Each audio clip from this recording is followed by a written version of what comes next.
तुझसे वो आखिरी इश्क है जो पहली बार हुआ है मुझे।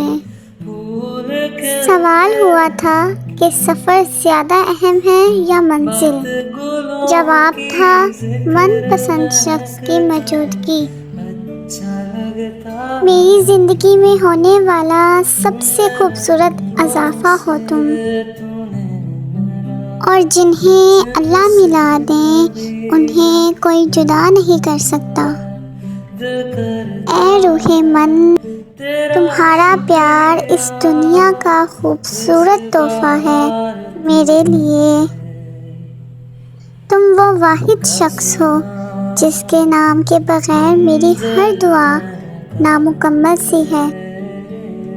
नसीब वालों को मिलते हैं फ़िक्र करने वाले। शोर भरी इस दुनिया में सुकून भरा लम्हा हो तुम। तुम्हारा साथ मिला है जब से मुझे, ना जाने क्यों मुझे खुद से मोहब्बत होने लगी है। डर लगता है मुझे कहीं खो ना दूँ तुम्हें। आओ मोहब्बत मुकम्मल करते हैं, तुम कंधा लाओ हम सर रखते हैं। कोई नहीं है जो तेरी कमी को पूरा कर सके, कोई नहीं जिसको मैं चाह सकूं तेरी तरह। काश सामने तुम हो और वक्त ठहर जाए। राहत और चाहत में बस इतना सा फ़र्क है।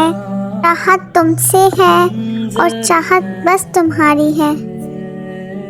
एक ही शख्स मेरी दुआओं का महूर ठहरा, वही मेरी सुबह, मेरी शाम, मेरी कायनात ठहरा।